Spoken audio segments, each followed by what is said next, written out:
ہے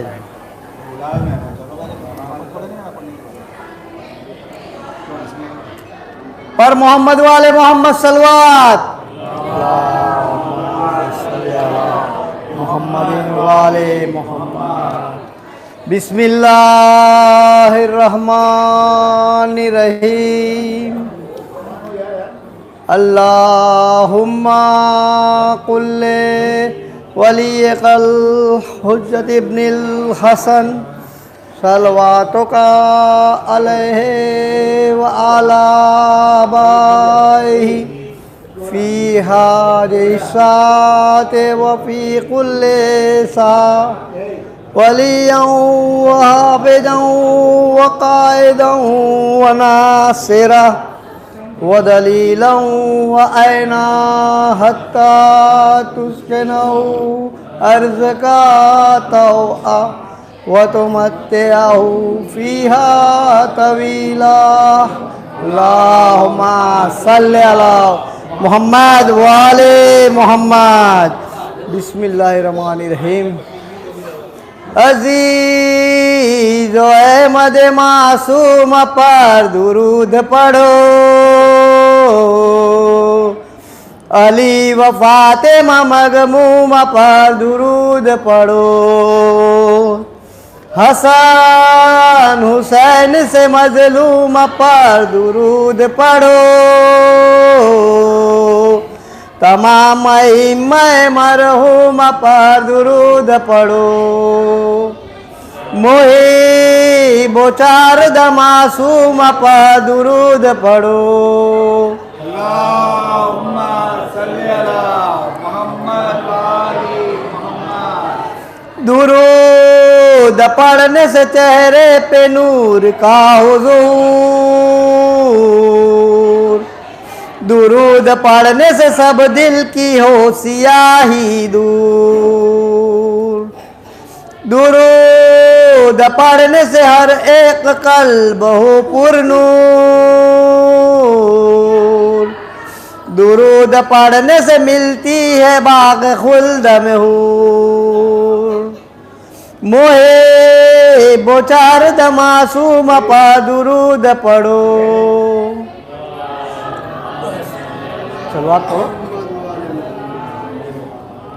درود پڑھنے سے ایمان و دین ہو کامل درود پڑھنے سے حق پاس دور ہو باطل درود پڑھنے سے جاہل بھی ہو تو ہو عاقل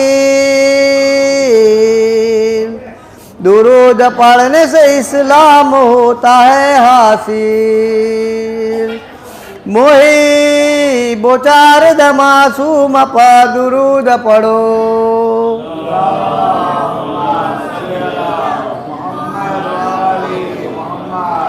درود پڑھنے سے ہو باغ انجمن خوشبو درود پڑھنے سے ہو مثل گلدان خوشبو درود پڑھنے سے ہو سارا تن بدن خوشبو درود پڑھنے سے ہو قبر میں کفن خوشبو محب و چارد معصوم پر درود پڑھو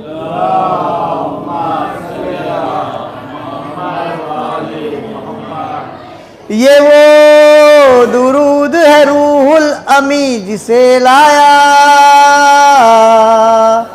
خدا کی سمت سے تحفہ رسول کو آیا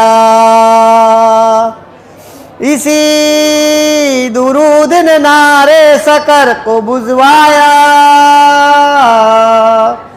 اسی درود نے راستہ ارم کا دکھلایا محب و چارد معصوم پر درود پڑھو اللہم صلی علی محمد وآل محمد اسی درود سے ہو بندگی خدا کی قبول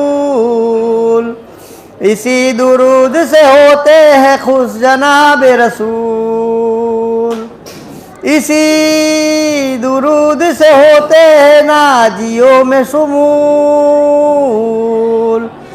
اسی درود سے ہوتے ہیں قصر خلد حصول، موئی بوچار د معصوم پر درود پڑھو،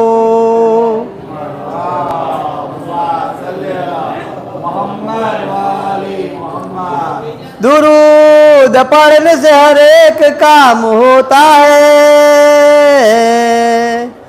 درود پڑھنے سے عقبہ میں نام ہوتا ہے، درود پڑھنے سے گلگو کلام ہوتا ہے،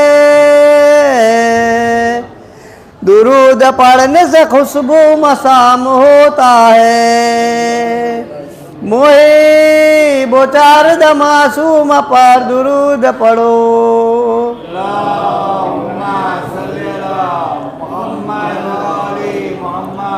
درود پڑھنے سے افزوں صفات پاؤ گے، درود پڑھنے سے لطف حیات پاؤ گے، درود پڑھنے سے اچھی وفات پاؤ گے، درود پڑھنے سے یارو نجات پاؤ گے، موہی بوچار د معصوم پر درود پڑھو،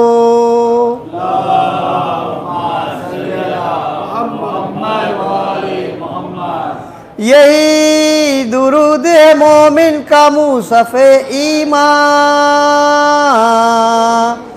یہی درود ہے زیب تلاوت قرآن، اسی درود سے زینت نماز و اذان، اسی درود کا لازم وظیف ہے ہر آن، موئی بوچار د معصوم پر درود پڑھو،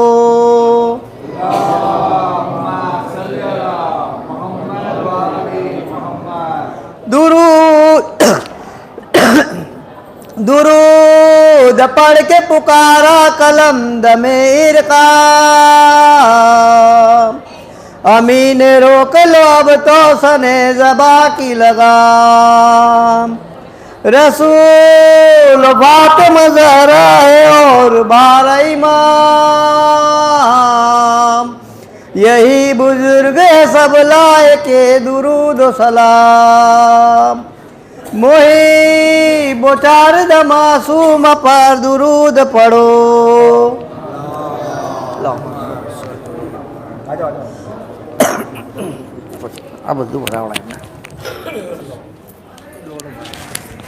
پر محمد والے محمد صلوات۔